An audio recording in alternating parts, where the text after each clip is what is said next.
Hola, bueno, buenos días. Les doy la bienvenida a la clase número 4 de este taller de nutrición funcional, principios y aplicaciones prácticas.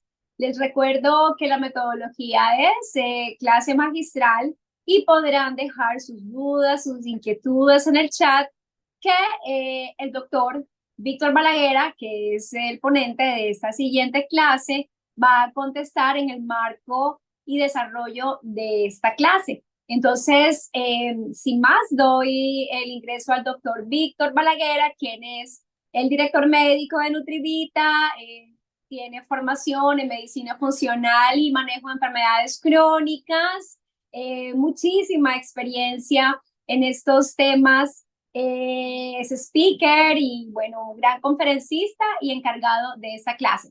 Defensa y reparación como parte de los componentes de la matriz de interconexiones metabólicas, inmunonutrición o el efecto de la defensa y la reparación en la inmunonutrición y las alergias alimentarias. Doctor Víctor, bienvenido, allí te dejo. Es todo tuyo, este espacio. Bueno, entonces continuando con las clases, esta, digamos, es una conferencia en la cual nosotros vamos a intentar reconocer cuáles son los primeros, los principales mecanismos de defensa, entendiendo a grosso modo el sistema inmune y vamos a ver cómo la alimentación tiene un impacto sobre esta. Y aquí es muy complicado y tenemos que remontarnos entonces a Inmunología de Avast, que es uno de de los libros que nosotros más utilizamos tanto en inmunología como en medicina general, dado que es acá donde se sentan las bases de la inmunología. Aquí vemos entonces que nosotros podemos dividir el sistema inmune en diferentes tipos de inmunidad, ¿no? La mayoría de los investigadores han analizado que nosotros tenemos una respuesta inmune innata y otra adaptativa. La innata principalmente por los fagocitos, células dendríticas, el sistema de complemento muy importante y los linfocitos natural killers. Y la respuesta inmune adaptativa, en la cual pues ya contamos con otro tipo de características, en las cuales se encuentran los linfocitos B y los linfocitos T, tanto CD8 como CD4. Aquí como ustedes pueden ver las características de cada una de ellas, por lo menos en especificidad, pues la respuesta inmune adaptativa pues tiene una mayor respuesta ante antígenos microbianos. La innata, digamos que reacciona es ante los microbios, intentando alertar también al sistema inmune adaptativo. En cuanto a diversidad, la innata tiene ciertas limitaciones, ¿verdad? Y ya está codificada por la línea germinal, la cual pues se da desde la creación y la embriología. Sin embargo, en la adaptativa pues ya la diversidad es mucho más grande y los receptores pues ya generan una recombinación con el objetivo de analizar segmentos genéticos de diferentes tipos de patrones. En cuanto a la memoria, la innata no tiene ningún tipo de memoria, solamente está es ahí intentando neutralizar todo lo que puede, mientras que la adaptativa pues ya sí recuerda las cosas que lo han atacado previamente, ¿no? En la falta de reactividad ante lo propio, pues como ustedes lo pueden ver, tanto la respuesta inmune innata como la adaptativa intentan no ser reactiva ante lo propio, sin embargo, pues ante enfermedad puede suceder. Y como ustedes lo pueden ver, nosotros tenemos en cuanto a nuestras barreras celulares y químicas, en la innata nos encontramos en piel, en epitelios de mucosas y reaccionamos ante moléculas antimicrobianas y con la adaptativa entonces estamos en linfocitos de epitelios, encontramos los linfocitos de epitelio y los anticuerpos secretados por los linfocitos B. En cuanto a componentes, también contenemos proteínas sanguíneas. En cuanto a la innata, contenemos al sistema de complemento, que como ustedes saben, el sistema de complemento se puede activar de tres formas y esta tiene por objetivo generar poros en las moléculas bacterianas y en la adaptativa tenemos los anticuerpos producidos entonces por los linfocitos B, estos que tenemos diferentes tipos, ¿no? El IgM, que es el más grande, el IgG, el IgA y el IgE, que cada uno de ellos tiene por objetivo, digamos, el IgA tiene por objetivo las mucosas, el IgG tiene por objetivo entonces generar aumento de la ozonización, que al fin y al cabo va a ser entonces señalizar a todas esas bacterias o virus que pueden generar estando daños. El IgE tiene por efecto entonces la activación de los mastocitos. En cuanto a células, aquí encontramos que en la innata encontramos los fagocitos como los macrófagos y los neutrófilos, ¿verdad? También encontramos los basófilos y los eosinófilos. Y encontramos entonces los linfocitos natural killers o los citolíticos naturales en español. Y en la adaptativa encontramos los linfocitos B y los linfocitos T. Aquí vemos entonces que también podemos dividir la inmunología entonces en inmunidad humoral, ¿verdad? O sea, la que se produce principalmente fuera de las células y la inmunidad celular. Como ustedes lo ven, cuando nosotros tenemos microbios extracelulares, o sea, que no están adentro de las células, los que van a llegar a activarse para generar daño, entonces van a ser los anticuerpos, pero cuando nosotros tenemos alguna bacteria que sí entra a la célula, como lo son algunos tipos de virus y algunos tipos de bacterias, por supuesto que también, nosotros lo que intentamos es utilizar entonces a los linfocitos T cooperadores, los cuales van a activar a las células fagocitarias, como lo son los macrófagos, para potencializar su fagocitosis, o vamos a utilizar los linfocitos T citotóxicos o los linfocitos TCD8, los cuales al fin y al cabo lo que van a hacer es generar un efecto citotóxico directo para generar entonces o matar a las células, eliminar a estas células infectadas con el objetivo de eliminar también el reservorio de la infección. Aquí vemos entonces muchas de las fases. Nosotros entonces primero hacemos un reconocimiento de antígenos, se da a través entonces de diferentes tipos de célula. Encontramos que nosotros tenemos células presentadoras de antígenos, como lo son entonces las células dendríticas y también los macrófagos, y estas entonces van a intentar primero generar una respuesta inmune inmediata a través de la liberación de citoquinas proinflamatorias y también moléculas de adhesión, como lo es el BCAM y el ICAM, con el objetivo entonces de que todas las otras células que se encuentran de la como lo son los monocitos, lleguen a ese tejido dañado y al llegar a ese tejido dañado, entonces ejerzan una función fagocitaria.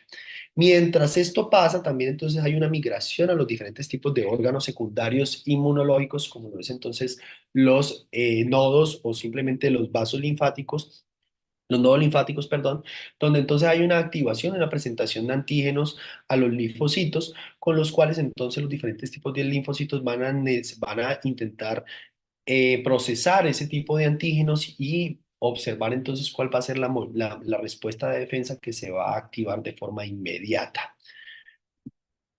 Aquí vemos entonces la respuesta inicial. Nosotros tenemos diferentes tipos de receptores, sobre todo si son antimicrobianos, como son los receptores tipo TOLD. Y los receptores entonces van a generar una acción inmediata sobre las células macrofágicas o sobre las células presentadoras de antígenos, las cuales entonces empiezan a generar o un estado antiviral, como lo es si se libera entonces el interferón, o con una respuesta a lo que es a las bacterias a través de también la liberación de citoquinas proinflamatorias, quimoquinas y moléculas de adhesión como selectinas. Esto al fin y al cabo lo que va a hacer, no solamente en todo el cuerpo en general, es inflamar, sino que también va a generar unas señalizaciones para llamar a aquellas células. Aquí vemos que nosotros no solamente tenemos una respuesta a través de receptores, sino que también tenemos algunas barreras físicas y ahí es donde entran las defensinas, las catalicidinas. Recuerden entonces que las defensinas y las catalicidinas que se encuentran en diferentes tipos de mucosas y en barreras epiteliales son una de las primeras respuestas que nosotros tenemos y estas se encargan entonces también de intentar dar muerte a aquellos microbios. Por eso es que cuando hay una disrupción en las barreras epiteliales, hay mayor riesgo de infección, como lo hemos visto todos en una infección, digamos, de tipo absceso o de tipo una cicatriz quirúrgica que genere una ISO o una infección del sitio operatorio, pues cuando se pierde esa barrera indemne, pues hay mayor facilidad de que entren bacterias que son muy virulentas o que haya mayor carga bacteriana que pueda afectar a estas zonas.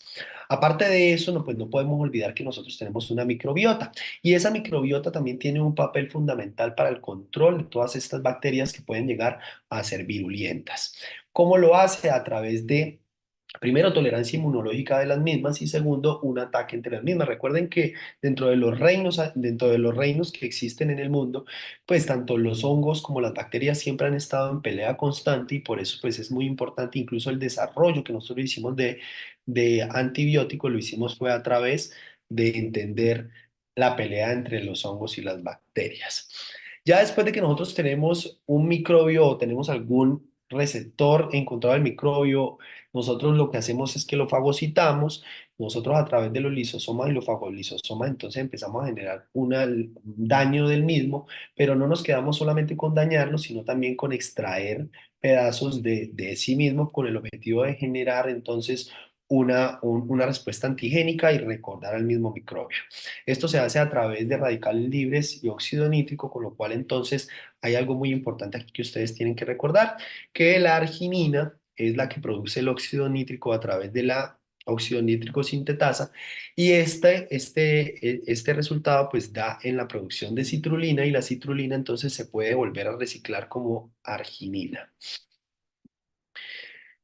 Ya aquí encontramos entonces todos los tipos de respuesta. Hablamos nuevamente entonces de lo que es cuando hay un daño o cuando hay una activación del sistema inmune, ya sea por algún tipo de microbio o lo que sea, se llaman a otras células, estas células intentan fagocitar, se genera entonces una activación de las células presentadoras de antígenos, estas células presentadoras de antígenos entonces tienen un efecto sobre los linfocitos T y B vírgenes con el objetivo de ya generar una mayor eficacia dentro de la producción de una respuesta inmunológica. Y esto al fin y al cabo lo que va a hacer es que las células migren y empiecen a generar un daño directo o un daño más pronunciado. Aquí está entonces la respuesta acople. Como ustedes pueden ver, entonces los linfocitos y las células también fagocitarias empiezan a liberar ciertos tipos de citoquinas dependiendo del tipo de daño que tengan que ejercer sobre diferentes tipos de microbio. Como ya lo vimos previamente, existe entonces una inmunidad humoral y una inmunidad celular y estos tipos de inmunidades, pues al fin y al cabo lo que van a desatar son respuestas un poquito más complejas sobre los microorganismos que se vayan realizando. Antes que nada, pues nosotros tenemos que saber que existen algunos tipos de alimentos y componentes de los alimentos que tienen un impacto sobre el sistema inmune. ¿Por qué razón? Que se ha demostrado que por lo menos la glutamina como un aminoácido no esencial, que así esté en altas concentraciones tanto en sangre como en músculo, es fundamental para el cuerpo. Pero ustedes me dirán, no es que tomar o comer mucha glutamina no tiene ningún tipo de sentido porque ya lo producimos en el cuerpo y ya se encuentra asociado entonces a que aumentar sus niveles pues no va a tener un impacto. Bueno, yo les cuento algo. Todas las enfermedades que puedan llegar a generar cualquier tipo de estrés sobre el cuerpo, incluso el mismo ejercicio, ha demostrado disminuir los niveles de glutamina. Y esta disminución de los niveles de glutamina es muy típico que ustedes lo observen. Por lo menos yo cuando atiendo a mis pacientes que hacen entrenamiento de alto rendimiento deportivo, en ellos es muy común encontrar que ellos reportan mayores infecciones respiratorias de vías superiores y mayores enfermedades gastroentéricas. ¿Pero por qué es esto? Porque es que el ejercicio también disminuye los niveles de glutamina y por eso no solamente la suplementación, sino la adecuada alimentación de las personas que hacen ejercicio es fundamental. Vean, la glutamina es el principal transferencista de nitrógeno. Ayuda con la detoxificación del amonio, ayuda también con el mantenimiento del equilibrio ácido-base, también ayuda entonces con lo que es el complejo mTOR o el FOXO relacionado entonces con lo que es la degradación y la síntesis de proteína, manteniendo un equilibrio entre las mismas, es precursor de bases nitrogenadas, tiene un efecto también sobre el crecimiento y la diferenciación celular, la proliferación de fibroblastos, la producción de colágeno, la síntesis de glutatión y la síntesis de citrulina-arginina. Al saber esto, que ella tiene un efecto sobre la citrulina arginina, pues ya encontramos que los linfocitos y las células fagocitarias pues tienen una necesidad importantísima de la glutamina. Como ustedes lo ven, depende de dos enzimas principales, que es la glutamina sintetasa, ¿verdad? La cual entonces pasa de glutamato a glutamina y la glutaminasa que hace la reacción inversa. Aquí lo vemos entonces, los niveles de glutamina en sangre entonces por lo general suelen ser buenos a menos que haya algún tipo de enfermedad. Y como ustedes lo pueden ver, entonces existen muchísimos órganos que tienen una dependencia total de la glutamina. Por lo menos hay estudios que relacionan la glutamina con un favorecimiento en lo que es la microbiota, en mejorar la microbiota y la relación entre la microbiota y las placas de Peyer, que al fin y al cabo son el sistema inmune asociado a mucosas del intestino, la función también del sistema inmune y sobre todo de las células fagocitarias, la relación entonces entre leptinas y grelina relacionados también con adipoquinas y adiponectinas, sobre músculo esquelético, etcétera, etcétera. Por eso mantener un buen hígado, mantener adecuados los pulmones, mantener adecuado la fuerza muscular, la masa muscular y disminuir la producción de adipocitos, al parecer ha tenido un efecto sobre que los niveles de glutamina no se bajen a la hora de tener algún tipo de estrés. Y vean este artículo tan interesante publicado por Cruzat y colaboradores en el 2018 donde se muestra todo el proceso metabólico que tiene que surge entonces de la producción de glutamina y cómo esta pues tiene un impacto entonces sobre toda la función multicelular. Y dentro de esta función multicelular, una de las importantes, las funciones del sistema inmune. Es por eso que ustedes no han notado que los pacientes que se encuentran hospitalizados, que están estresados, que tienen una infección urinaria o que tienen cualquier tipo de otra enfermedad, sean relacionados con otros tipos de enfermedades nosocomiales, no solo por la mayor presencia de bacterias, sino también por la mayor susceptibilidad a tener una condición en la cual haya una disminución de glutamina y por ende una menor respuesta fagocitaria o una primera línea afectada. Aquí vemos que los efectos de su suplementación o de la adecuada toma de glutamina se han relacionado entonces con un aumento, una disminución de lo que es la translocación bacteriana. También se ha disminuido, en algunos estudios se ha demostrado un efecto negativo sobre la enterocolitis, un efecto que aumenta la inmunidad ante las infecciones del tracto respiratorio superior y también a un aumento de glutatión tanto intestinal como hepático. Y por eso es muy importante reconocer a la glutamina, si bien es un aminoácido no esencial, como uno de los aminoácidos en los cuales nosotros tenemos que prevenir no tener en niveles bajos para cualquier tipo de actividad que presente estrés. Y aquí quiero ser enfático en por qué la glutamina ustedes la encuentran mucho en la suplementación deportiva. Es por lo mismo, porque el músculo en crecimiento requiere de muchísima glutamina, esto disminuye sus niveles y aumenta más el riesgo de algunos tipos de infecciones. No diciendo que hacer ejercicio está mal, sino que cuando una persona hace ejercicio de alto rendimiento, definitivamente uno de los procesos en los que tiene que estar totalmente continuo el nutricionista y el médico es que ese paciente tenga buenos niveles de glutamina y que su dieta sea alta en glutamina. Recordemos que también se ha relacionado entonces con su disminución con el estrés oxidativo y con una disminución de la respuesta de ataque y también un desacople de la mitocondria, mejor aumentando la inflamación y aumentando entonces la respuesta inmunológica nociva y autoinflamatoria. Por otra parte, entonces tenemos los PUFA-N3 o el omega 3. Y aquí es muy importante que nosotros reconozcamos que a diferencia de los omegas 6 o los omegas que se han relacionado con el PUFA-N6, no han tenido un impacto entonces marcado sobre la inflamación. Recuerden que los PUFA-N3 tiene un efecto sobre la mediación o los metabolitos intermediarios relacionados entonces con el aumento de la producción plaquetaria de resolvinas y proteínas, aumentando entonces así la resolución de la inflamación, pero también tiene efecto entonces sobre el receptor retinoide X, sobre PPAR alfa y sobre factor nuclear kappa beta, disminuyendo entonces así los efectos proinflamatorios de cualquier tipo de enfermedad. Por eso es que este estudio publicado recientemente en el Journal de Cardiología de Australia y de Boston nos demostró entonces que definitivamente uno de los mejores antiinflamatorios que existe dentro del mundo, pues, y de forma natural, es el omega 3. Aquí vemos por lo menos este estudio que se hizo con aceite de krill recientemente en el 2000, en el 2022, en noviembre del 2022, nos demostró cómo suplementar o cómo comer o tener mayores niveles de PUFA N3 podía llegar a tener un impacto sobre la escala de WOMAC en la inflamación de la rodilla inmunomediada. Otro de los complementos que nosotros podemos tener dentro de la alimentación es la L-arginina o la arginina. Ustedes saben que la arginina, entonces, como lo mostré previamente, participa activamente en los procesos entonces del estallido respiratorio que se hace sobre los fagolisosomas. Y esto entonces ha demostrado que los pacientes que tienen una adecuada relación entre glutamina, citrulina y arginina favorece la función tanto linfocitaria como fagocitaria, mejorando entonces así la respuesta entonces a cualquier tipo de patógeno. Pero no solamente esto, al parecer también sobre una acción sobre la L-ornitina que se da entonces a través de sobre la enzima arginasa, ha mejorado entonces todas las acciones relacionadas con la división celular, la replicación de DNA y la regulación del ciclo celular, muy altamente relacionado con los procesos de cáncer. Y la cereza del pastel. Este no nos puede faltar nunca. Miren, el zinc es definitivamente uno de los minerales más relacionados con la actividad inmunológica. Ya nosotros hemos reconocido su acción entonces antioxidante y antiinflamatoria por respuesta de la superóxido dismutasa como cofactor y múltiples otros enzimas que se han relacionado con la función inmunológica. Su deficiencia se ha relacionado entonces con una disminución de la expresión de la unidad YB del glutatión S-transferasa y su unidad alfa de ATP sintetasa mitocondrial.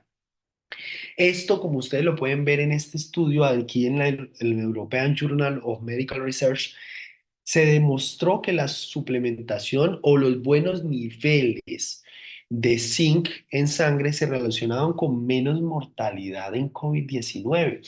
Y esto es bien interesante, porque al principio nosotros, ¿a quiénes relacionamos entonces con una respuesta proinflamatoria, endotelitis, enfermedades de mayor impacto y balance sobre lo que era la enfermedad por COVID-19? Pacientes con obesidad, pacientes con diabetes, pacientes con hipertensión arterial y síndrome metabólico y enfermedades crónicas no transmisibles.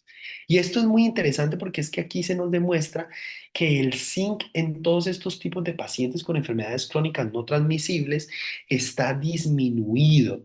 Y esta disminución de zinc hace que todo paciente con cualquiera de estas condiciones tenga que tener o una alta dieta en zinc o una suplementación de zinc porque aumenta la reactividad ante cualquier proceso inflamatorio. Entonces, por eso cuando ustedes se ponen a ver, los pacientes con obesidad tienen un poquito más de riesgo de cáncer, tienen más riesgo de mortalidad por COVID, tienen más riesgo de mortalidad hasta por dengue.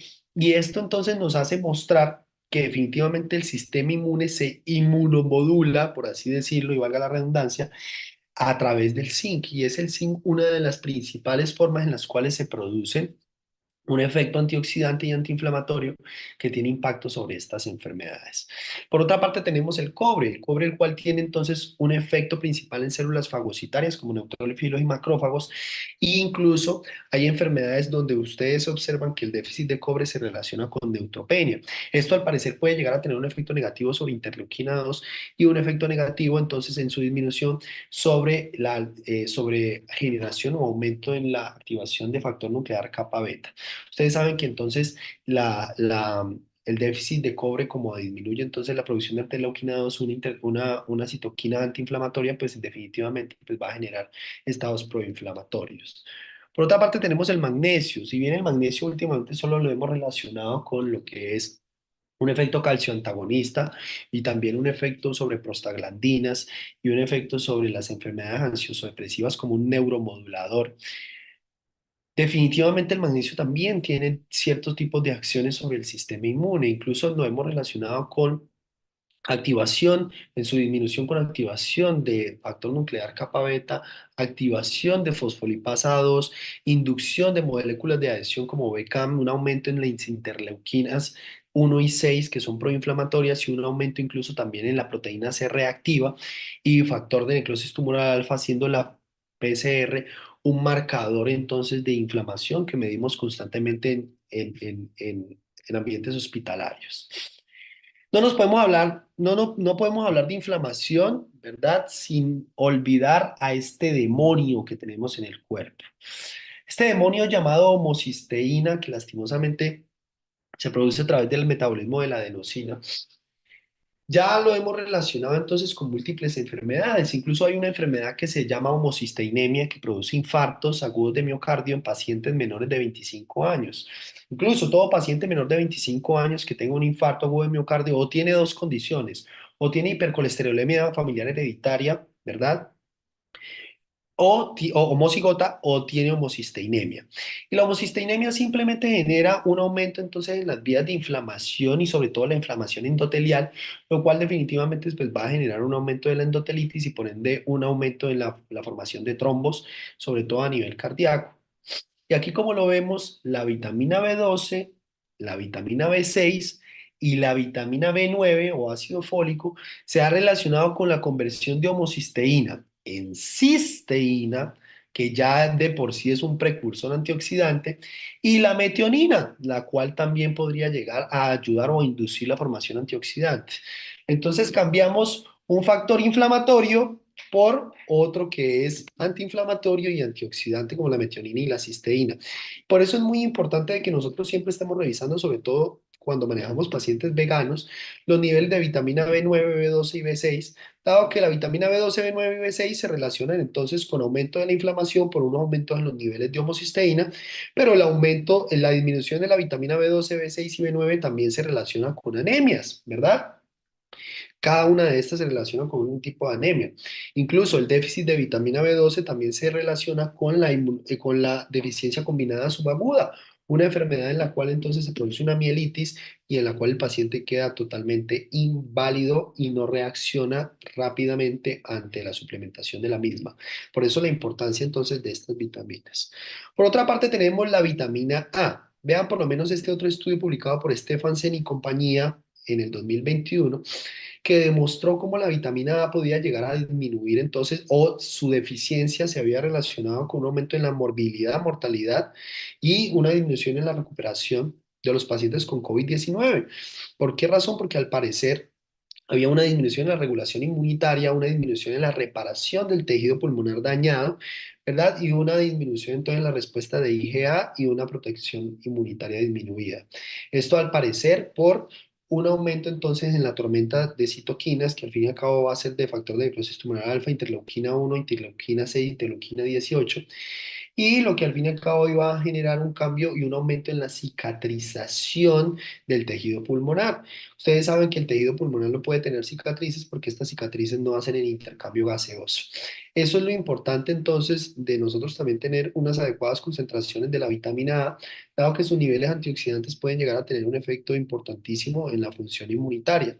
Aquí vemos entonces que cuando está disminuida la vitamina A encontramos una alteración en en el reclutamiento de neutrófilos, un aumento en la función inflamatoria de los macrófagos, un aumento en la producción de interleuquina, una disminución en la producción de interleuquina 12 y interferón gamma y un aumento en la inflamación. Y esto definitivamente, como ustedes lo pueden ver, pues es algo típico del tratamiento con esteroideo. ¿Listo? La deficiencia de vitamina A. Por otra parte, uno de de las vitaminas que a mí más me gusta definitivamente, que es la vitamina D. Ustedes saben que la vitamina D tiene una acción inmediata sobre el BDR, que es el receptor de vitamina D, y este se acopla con el receptor retinoide X, el cual ha demostrado, perdón, tener un efecto también y tener receptores dentro de las células del sistema inmunitario.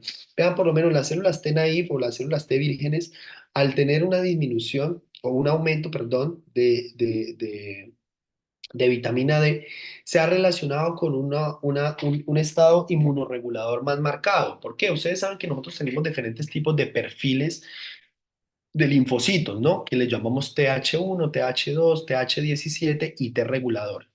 Los perfiles TH1 se han relacionado con una mayor respuesta de tormentas de citoquinas, o sea, unos estados proinflamatorios. Las respuestas TH2 se han relacionado con una respuesta inmunorregulatoria o antiinflamatoria. Respuestas TH17 también se han relacionado entonces con una respuesta proinflamatoria y las células Treg o células T reguladoras pues se han relacionado con una disminución de la respuesta inflamatoria. Y vean por lo menos esto, cuando vemos los efectos de este estudio que lo hizo Arano recientemente, este estudio fue publicado en el 2011. Nos demuestra que la suplementación los niveles adecuados de vitamina D se han relacionado con un aumento entonces en lo que son las citoquinas relacionadas con el control o la regulación inmunológica, como lo sería la interleuquina 10, por ejemplo. Ahí entonces, aquí lo podemos ver cómo el linfocito T naive escoge primordialmente las flechas verdes que son el perfil TH2 y el perfil Treg. Aquí vemos entonces que antiguamente lo que hacían en algunos tipos de sanatorios era que a los pacientes con tuberculosis los colocaban entonces al sol por unos días y al parecer ellos notaban una mejoría en estos pacientes. Vean este estudio que se hizo desde 1988 hasta 1994 con 9.000 sujetos, demostró que los pacientes que tenían niveles más bajos de vitamina D tenían más probabilidad de infecciones respiratorias, incluso una menor incidencia de influenza, y esto al parecer por una mayor activación de 1 alfa hidroxilasa como del BDR, que al fin y al cabo pues lo que va a hacer es mejorar toda la función inmunológica, generando entonces estados antiinflamatorios que pueden llegar a tener una mejor respuesta hacia diferentes tipos de microbios. Por último, entonces la vitamina C, como ustedes lo saben, la vitamina C ya la hemos relacionado por muchos años con el aumento entonces de de la quimiotaxis, de la fagocitosis, del aumento del estallido respiratorio con las bacterias y por supuesto esto con una disminución de los estados proinflamatorios. Esto porque genera entonces apoptosis rápidas, un aclaramiento de las células malas y una disminución de la necrosis que al fin y al cabo se va a traducir en menos respuesta inmunitaria o inflamatoria. Una mejor respuesta inmunitaria, pero una menor respuesta inflamatoria. Aquí vemos la vitamina E pues como un antioxidante y como lo mencioné en la clase pasada, pues todos los antioxidantes al fin y al cabo van a tener un efecto negativo sobre la producción de inflamación. Como ustedes saben, nosotros la inflamación es una respuesta natural del cuerpo que definitivamente se necesita para mayor llegada. El problema es que el cuerpo muchas veces es terco y esa inflamación la lleva o la vuelve superlativa por el hecho de no poder acabar con algún tipo de antígeno. Y definitivamente, pues esto es una de las formas en las que nos ayuda. No podemos hablar de sistema inmune y de ataque si nosotros no hablamos de la respuesta de hipersensibilidad, ¿cierto? Lo que a veces llamamos autoinmunidad. Nosotros tenemos cuatro tipos de respuestas de hipersensibilidad y todas ellas son mediadas por diferentes tipos de células y diferentes tipos de complejos. Vean por lo menos la hipersensibilidad tipo uno o de forma inmediata, que es esa típica que produce ronchabones, angioedema, etcétera, etcétera, que es mediada por el IgE, que es un anticuerpo producido por por los linfocitos B. Y este al fin y al cabo lo que va a hacer es una liberación mastocítica, aumentando entonces las aminas vasoactivas como lo es la histamina, que es para lo cual utilizamos antihistamínicos. Recuerden entonces que alimentos, ¿verdad? Como lo es tanto la cáscara de la piña como la piña, han demostrado tener un efecto inmunomodulador sobre la hipersensibilidad tipo uno, disminuyendo entonces la producción de interleuquina 4 y 5 y disminuyendo también entonces la producción de anticuerpos IgE. También tenemos las que es mediada por anticuerpos, que en este caso sería la tipo 2. Los anticuerpos utilizados son IgM y IgG, los cuales van a hacer un daño o una destrucción inmediata de la célula, generando entonces una opsonización y destrucción de las mismas células que del cuerpo. Y esto ustedes lo pueden ver en diferentes tipos de enfermedades, como la enfermedad de Graves, perdón, sobre la tiroiditis de Hashimoto, entonces donde definitivamente pues hay una destrucción inmediata de la célula. Por otra parte, entonces tenemos la medida por inmunocomplejos, que en este caso pues también se hace a través de IgM y IgG, pero el efecto no es sobre células, sino simplemente que esta acumulación de inmunocomplejos empieza a generar diferentes tipos de daños en diferentes tipos de localizaciones del cuerpo. Ahí tenemos el lupus eritematoso sistémico, de esa generación entonces de inmunocomplejos, cómo empieza a activar el sistema de complemento y ese sistema de complemento empieza a generar poros y destrucción sobre los glomérulos, generando entonces una pérdida de proteínas, entonces una glomerulonefrosis, que al fin y al cabo pues entonces va a generar un daño renal crónico.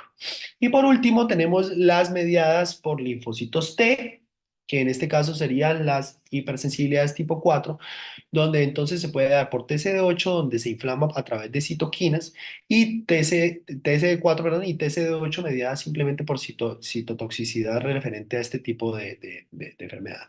Esto es muy típico relacionado a lo que nosotros llamamos la dermatitis por contacto, que ya tendría entonces una respuesta tardía y esta respuesta tardía pues se da después de la segunda exposición, porque como ustedes lo saben, entonces esto es sistema inmune adaptativo y como definitivamente necesita de una primera exposición en la segunda. Muchas veces ocurre con el níquel, sobre todo en los productos de bisutería, que ustedes ven pacientes que se ponen aretes o cosas, en la primera vez no les causa daño, pero la segunda vez de exposición pues ya genera cierto daño. Aquí vemos entonces tipo uno alergias y picaduras, tipo 2 tiroiditis de Hashimoto, miastenia gravis, tipo 3 en todo el lupus eritematoso sistémico y tipo 4 dermatitis por contacto. Bueno, vamos a hablar un poquito de alergia alimentaria y tenemos que reconocer esto. Nosotros nos comemos por lo menos 1 kilo de comida diaria y a lo largo de la vida nos podemos comer hasta 25 toneladas de comida. Quiere decir que definitivamente la mayor carga antigénica que vamos a tener en toda la vida va a ser a través de la comida.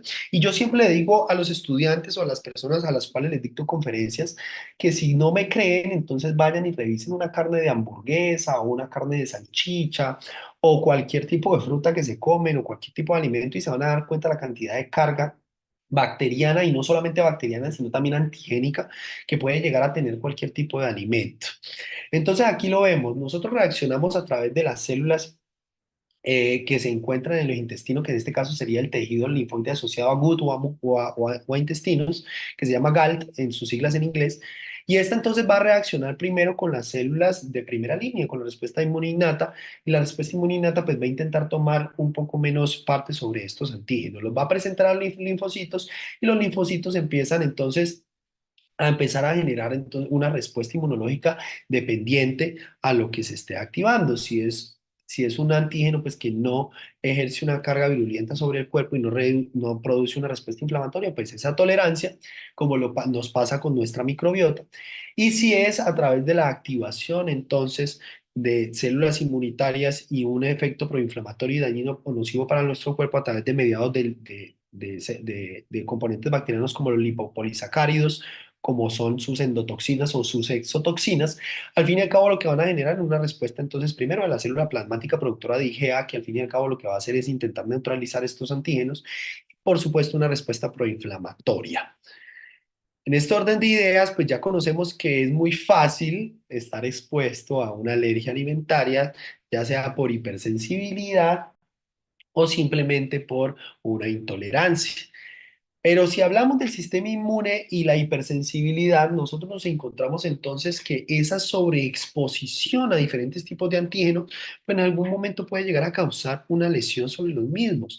Y aquí es donde nosotros vamos a ver las alteraciones del sistema inmune, porque aquellos pacientes que tienen mayores enfermedades relacionadas con el sistema inmune, ¿verdad? Los pacientes que tienen autoinmunidades, pacientes con diabetes mellitus tipo 1, que tienen una alteración en general en sus células pancreáticas, pacientes que tienen otros tipos de alergias, pacientes atópicos, etcétera, etcétera, tienen al parecer una mayor predisposición a que su sistema inmune reaccione de forma hipersensible a todos los tipos de antígenos a los que se expone en su comida diaria. Aquí vemos. ¿Cómo se categoriza entonces la hipersensibilidad alimentaria? Cualquier reacción anormal resultante de la ingestión de algún alimento y de sus antígenos.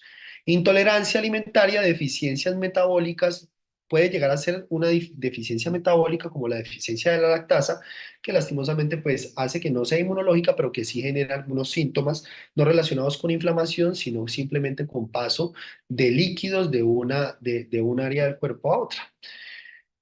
Y tenemos entonces aquí que la gran mayoría de ellas son producidas por IgE, o sea, por una hipersensibilidad tipo 1.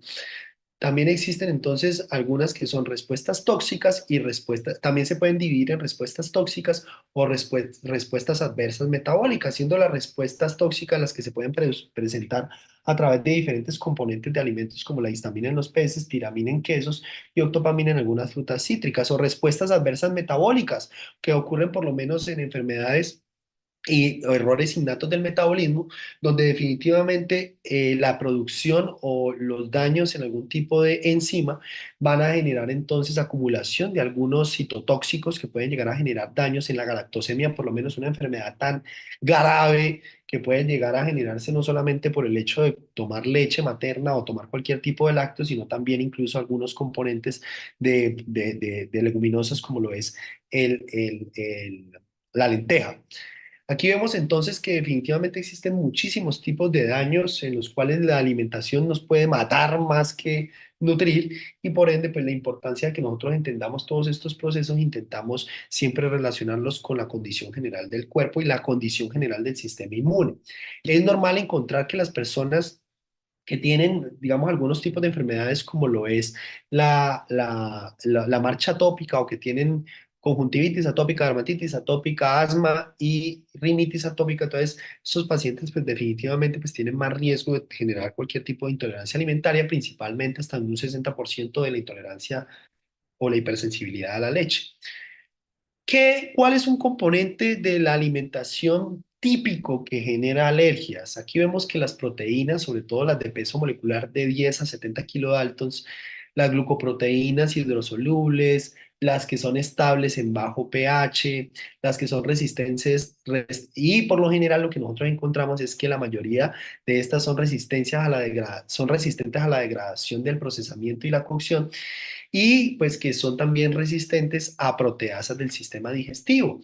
Pero vean que también algunas cosas pues interesantes que les puedo comentar es que algunos alimentos son menos alergénicos cuando se hacen procesados. ¿Por qué? Porque se destruyen sus componentes proteicos, como lo es por lo menos el atún. El atún procesado es menos alérgico y el salmón procesado es menos alérgico porque en ese momento pues hay una degradación y un daño de sus proteínas que para la gran mayoría de nosotros son tan buenas y nos pueden llegar a ayudar a crecer muscularmente y mejorar entonces también nuestra actividad antioxidante. Sin embargo, al pasar por un proceso de procesado, valga la redundancia, pues se vuelven menos alergénicos. Y es que nos damos cuenta. Y aquí vemos más o menos cómo se producen. Vean, los antígenos, que es otra de las gráficas que a mí me encanta de Abas, nos muestra entonces cómo los antígenos proteicos tienen un efecto entonces sobre las células presentadoras de antígenos que al fin y al cabo van a activar los linfocitos TCD4 vírgenes. Estos van a inducir una respuesta TH2, aumentando entonces la respuesta interleuquina 5, interleuquina 4, interleuquina 13, las cuales aumentan la secreción de moco, aumentan el peristaltismo intestinal, aumentan la activación de eosinófilos, de basófilos y van a generar una degranulación mastocítica. Por eso es que muchas veces las alergias alimentarias no se presentan solamente con diarrea o la hipersensibilidad de tipo 1 a la parte alimentaria no se produce solamente por diarrea, sino que también se puede llegar a aumentar la respuesta en otros tipos de órganos. Podemos encontrar angioedema o dermografismos que pueden ser una de las condiciones. Aquí vemos, tenemos síntomas cutáneos, respiratorios, si es mediada por IgE y si es mediada por células, podemos encontrar algunos como lo es. Entonces, la dermatitis por contacto, la dermatitis herpetiforme, muy común en enfermedades, entonces, como lo es la enfermedad celíaca. En la clínica, entonces, es lo que encontramos: dolor abdominal, náuseas, vómitos, diarreas, algunos pueden llegar a tener sangrados, ¿verdad? Prurito oral o faringio, síntomas cutáneos, podemos encontrar urticaria, eczemas, angioedema, eritema, picazón, síntomas respiratorios, podemos encontrar rinitis, asma, incluso también tos y otros síntomas como también, entonces, cambios en el comportamiento, ¿verdad? Podemos encontrar también disturbios psiquiátricos y neurológicos relacionados. Y esto es bien interesante. Porque en otras condiciones relacionadas hemos encontrado enfermedades como la esofagitis eosinofílica o la gastroenteritis eosinofílica, en la cual nosotros encontramos un aumento en la lámina basal y un aumento de la infiltración eosinofílica de todas estas células con un paciente ultrainflamatorio que puede incluso generar hasta un sangrado de vías digestivas altas. Otras condiciones como enfermedad celíaca y atrofia, que es una de las enfermedades más típicas del siglo XXI y en la cual solamente pues hemos culpado a la gliadina al gluten, el cual pues se encuentra en grandes proporciones en trigo, centeno y cebada. Esta enfermedad es muy típica y más que una hipersensibilidad, es que es una enfermedad muy extraña. Miren, es un aumento, es una hipersensibilidad, pero que también aumenta un estado proinflamatorio generalizado. Esto entonces va a generar que no solamente el intestino tenga más riesgo de cáncer, sino que también el cáncer en general del cuerpo sea más común porque hay una respuesta inflamatoria en cada una de las células aumentadas. Estos pacientes también tienen más riesgo cardiovascular, tienen más riesgo de enfermedades tipo EPOC, asma, etcétera, etcétera. Y lo más típico que vamos a encontrar entonces es atrofia en las vellosidades, infiltración mononuclear y eosinofílica, y también podemos llegar a encontrar entonces alteración en todo lo que es la antigliadina, antiendomicio, anticuerpos antiendomicio, anticuerpos antigliadina. Otras condiciones asociadas, hemos observado que los pacientes que tienen alergias alimentarias o tienen hipersensibilidad alimentaria se han relacionado más con síndrome de intestino irritable, constipación crónica. Y aquí vemos entonces cómo se ve una angioedema, una urticaria y así. Algo muy interesante que hemos notado en diferentes tipos de estudios es que las personas con hipersensibilidad alimentarias tienen mayor prevalencia de enfermedades como la ansiedad generalizada, ansiedad por enfermedad y depresión. Esto al parecer no solamente mediado por una respuesta hiperinflamatoria y un aumento del cortisol basal, sino también por una reacción familiar al hipercuidado. No sé si ustedes han visto la mamá de un alérgico, por lo menos en el caso de la mía, que es a una mamá hipercuidadora por el riesgo o por el miedo a enfermar de su hijo. Y ese miedo a enfermar de su hijo es transmitido a su hijo y lastimosamente se empieza a prolongar a lo largo de los años. Y esto a lo que produce es que todas las personas tengan o ansiedad generalizada o ansiedad por enfermedad, que es lo que nosotros mal llamamos entonces la famosa hipocondria. Nosotros se han planteado en diferentes escuelas de nutrición funcional diferentes tipos de dietas en las cuales pues se intenta hacer una eliminación de diferentes tipos de antígeno que produzcan tanto reacciones inmediatas como reacciones tardías. Y aquí vemos que en este artículo se nos muestra entonces cómo eliminar por lo menos la leche de la vaca, los huevos, el trigo, las mantequillas y las margarinas con leche, pues puede llegar a ser una de las formas en las que nosotros vayamos viendo cuál es uno de los objetivos para, pues, digamos, ir tratando a nuestros pacientes. Eso presentado en 2 semanas y 2 semanas o en 20 días y 20 días, haciendo una primera fase en la cual se permiten algunos tipos de alimentos, como es digamos, el pollo, el cerdo, el pavo, etcétera, etcétera, y se elimina entonces la leche de la vaca y los huevos. Y que, digamos, si es proteínas de origen vegetal, pues nosotros entonces permitimos todavía la lenteja, la soja, los frijoles, etcétera, etcétera. Con los gramos nosotros intentamos eliminar entonces el trigo, pero entonces mantenemos algunos como lo es entonces el, la avena, el centeno, la cebada. Con vegetales intentamos incluir todos los vegetales, con las frutas intentamos incluir todas las frutas, con los azúcares pues intentamos que sea principalmente azúcar de caña y esto para observar entonces cómo es la cuestión de las alergias. Esto solamente para alergias, ¿no? No vayan a extrapolar esto obviamente a metabolismo, pues porque la cosa cambia totalmente. Ya después de esto, en la segunda fase, donde ya pasamos a la fase restricta, que no hemos visto ningún tipo de cambio, ningún tipo de mejoría, nosotros empezamos a evitar todas las proteínas de origen animal, como lo es entonces el pez, los huevos, el pollo y la leche de la vaca. Y en cuanto también a las proteínas de origen vegetal, empezamos a evitar entonces la soja, los frijoles, las lentejas, el almidón y otros tipos de leguminosas y también empezamos a intentar evitar el trigo, la avena, ¿verdad? El maíz, la cebada y el centeno. Y los vegetales empezamos a intentar evitar entonces el tomate. Esto con el objetivo de ir encontrando entonces cuál es el producto que puede llegar a generar la hipersensibilidad o la reacción dañina sobre el cuerpo y por supuesto que ir mejorando las otras condiciones. Aquí vemos cuando nosotros sospechamos ya una reacción tardía, que es el otro tipo de hipersensibilidad. Nosotros intentamos evitar algunos alimentos de forma escalonada y esto con el objetivo de observar cuál puede llegar a ser el que nos está dañando. Y entre los que tenemos que evitar encontramos todos los lácteos, la cabra, la oveja, el trigo, la avena, el centeno, la cebada, la malta, el maíz. Con las carnes intentamos, con las leguminosas, perdón, intentamos evitar, y las carnes intentamos evitar las leguminosas más consumidas, como es el frijol y la lenteja, e intentamos evitar los embutidos, las carnes, dentro de las verduras intentamos evitar el tomate, dentro de las frutas, las cítricas, dentro de los, de las leguminosas dentro de los manís y todo este tipo de complemento intentamos evitar entonces, que son los pistachos, las castañas, el maní, etcétera, etcétera. Y dentro de los óleos, perdón, dentro de las grasas, deberíamos evitar entonces lo que son las margarinas, las mantecas, también las salsas, ¿verdad? Los óleos derivados del girasol, etcétera, etcétera. E intentar utilizar más entonces lo que es la soja, la canola, la oliva, la linaza y por supuesto que también los aceites de origen de aguacate. En cuanto a los azúcares, evitar los azúcares refinados puede llegar a tener un efecto y principalmente la miel. Recuerden que la miel no se debe tomar nunca por debajo de los 4 años por el riesgo de Clostridium botulinum y aumentar el consumo de stevia o de fructosa.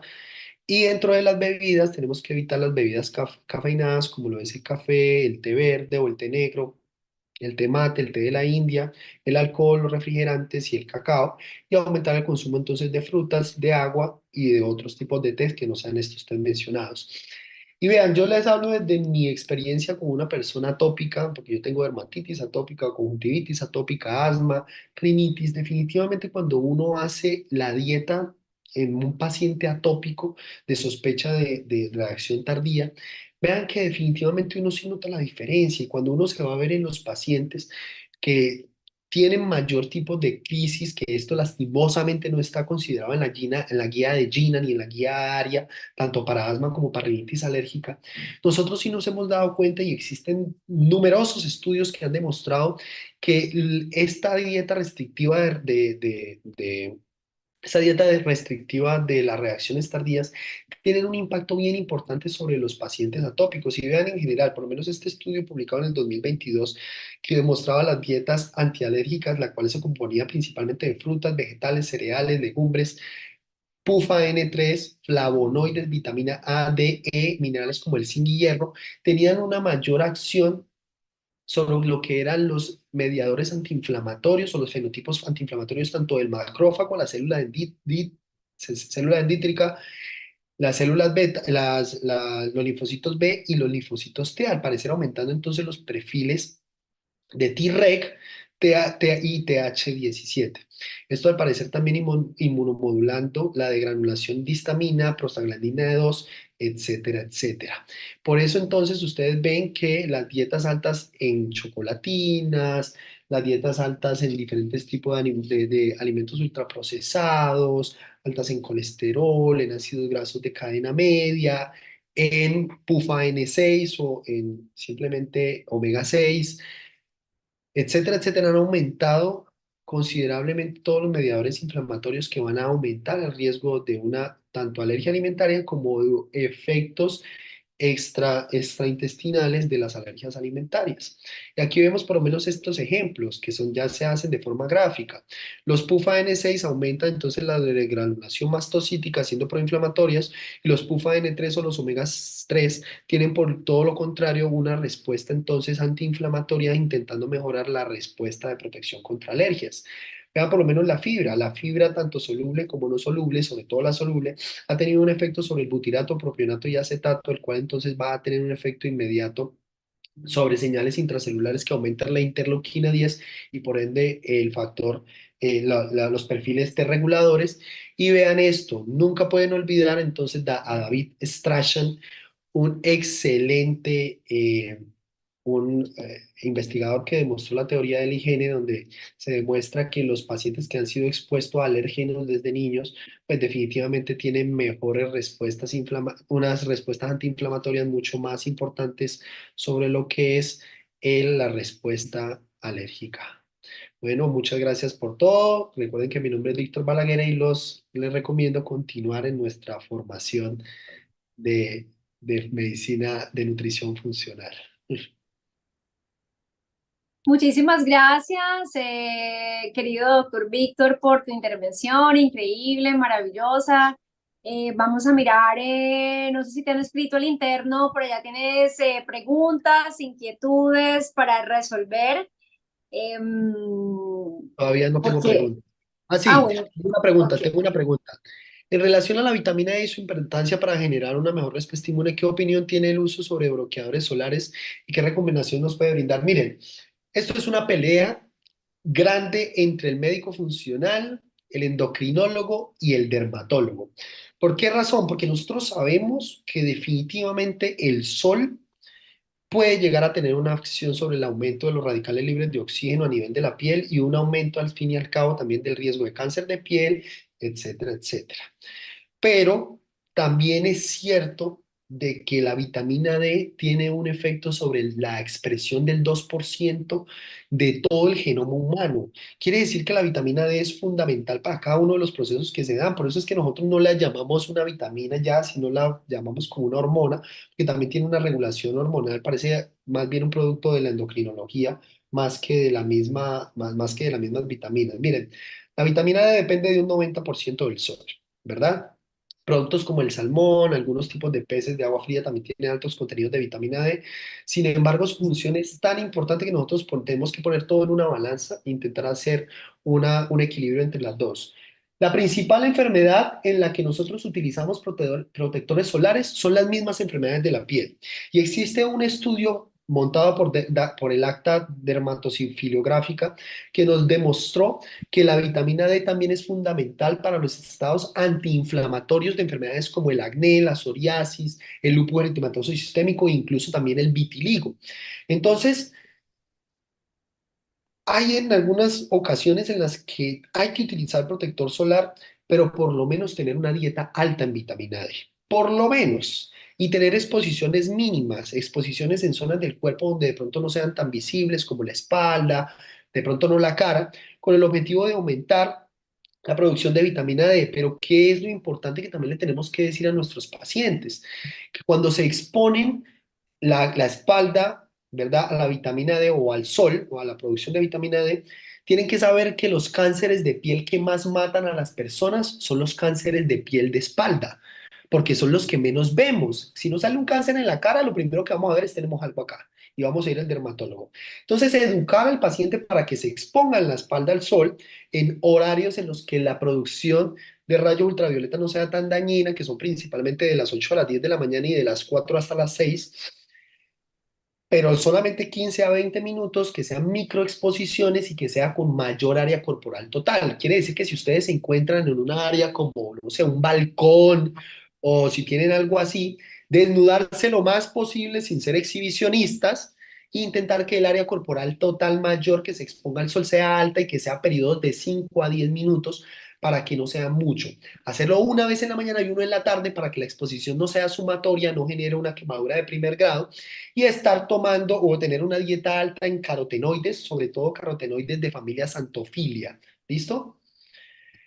Por Me acá parece tienes otra pregunta para que por favor nos ayudes a resolver. No se vayan a ir hasta no terminar toda la intervención del doctor y no me vayan a abandonar, ¿no? Hasta que no les brinde otra información porque están preguntones contigo, doctor. A mí no me preguntaron nada. el factor Pregunta, nuclear kappa contesta, beta se encuentra contesta. en qué células inmunes. ¿Nos podría explicar cuáles son los moleculares que lo activan y interferón gamma se puede considerar como un factor de transcripción génico? Muchas gracias. Sí, el factor nuclear kappa beta se encuentra en muchas células, no solamente en las células inmunes, también se encuentra en células epiteliales.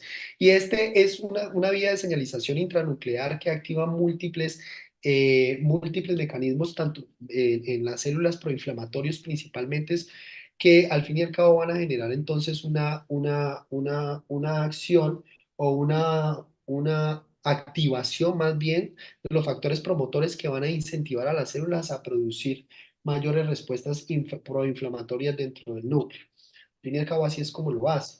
Y una de esas también es dentro de las células inmunitarias, como lo es por lo menos los macrófagos tisulares. Como ustedes lo pueden ver, el factor nuclear kappa beta se encuentra en los macrófagos tisulares, por lo menos de las células que están en la lámina subendotelial de los vasos sanguíneos, y esta lo que hace simplemente es aumentar dentro de estas mismas células macrofágicas la producción de citoquinas proinflamatorias, que al fin y al cabo lo que va a hacer es empezar a generar inflamación dentro de estos tejidos. Y por último, el interferón gamma se puede considerar un factor de transcripción génico. Miren, esto es muy raro porque el interferón gamma se ha relacionado más es simplemente con un aumento de la respuesta intracelular, o sea, de inmunidad intracelular. Entonces, en ese orden de ideas, sí genera unos cambios en la transcripción génica, pero está orientada principalmente entonces es a la acción de gérmenes intracelulares. ¿Listo? Ok, bueno, creo que por el momento no te dejan otras preguntas. Vamos a ver si hay otras preguntas. Entre tanto, les quiero recordar que hacemos este break de 1 hora.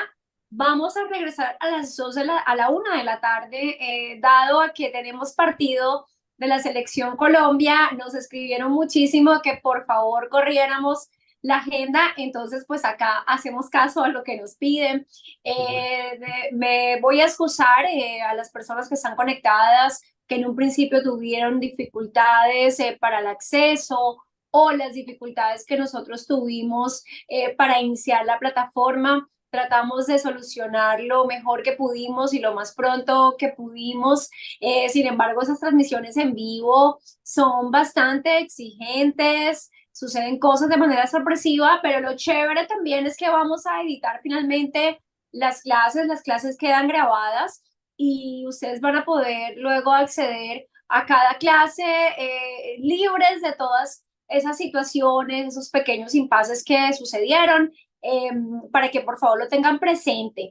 Entonces, después de haberles recordado que volvemos a la 1 de la tarde con la clase acerca de los neurotransmisores que voy de hecho a compartir yo, y que luego tenemos compañía de la doctora Milena Gómez, ginecóloga integrativa y funcional, y luego también estaremos con la nutricionista Tatiana Barrientos. Quiero compartirles esta información acerca de la empresa Nutrivita. El doctor Balaguera, que es el director médico de esta empresa que hoy ha tenido el deseo, hemos tenido la fortuna como centro de nutrición funcional, tener su apoyo. Más de una persona que está conectada hoy acá ha tenido la oportunidad de estar acá presente con el patrocinio de la empresa Nutrivita, que tienen unos suplementos nutricionales maravillosos que pueden ser tenidos en cuenta por su seguridad, por su calidad en la práctica clínica, y ya pronto ustedes van a comenzar a ver esas imágenes porque de verdad que quisiera que los pudieran tener en cuenta. Todas estas conferencias, o por lo menos hemos procurado que lo que brindemos en información por parte del centro eh, sea totalmente, digamos, libre de digamos, de manipulación, ¿no? En la información, que es una información que en lo posible, a pesar de que tenemos el apoyo de Nutrivita, es una información que es clara y que está soportada en la ciencia, y que hemos tratado de dejar a un lado los intereses personales o comerciales para la divulgación de la información que estamos acá brindando. Entonces allí encuentran, vamos a ir pasando en el transcurso de este taller estas ofertas o opciones terapéuticas que nos brinda Nutrivita, para que ustedes puedan pensar en incluirlas en su práctica clínica. Para aquellos que no tienen el patrocinio de la empresa Nutrivita, pues que las empiezan a revisar si es que no les conocen, y para aquellas personas que están en ese patrocinio, pues efectivamente puedan fortalecer esas opciones terapéuticas que nos brinda Nutrivita en nuestra práctica clínica. No siendo más, entonces me despido y les recuerdo que nos vemos exactamente a la 1 de la tarde en el link que aparece de las clases de la tarde, en esa primer clase, introducción, perdón, integridad estructural, ese trabajo que vamos a hacer en la nutrición funcional, en el tejido tegumentario, en el tejido osteoarticular y demás. Allí entonces nos vemos a la 1 de la tarde. Que tengan un excelente break, un excelente descanso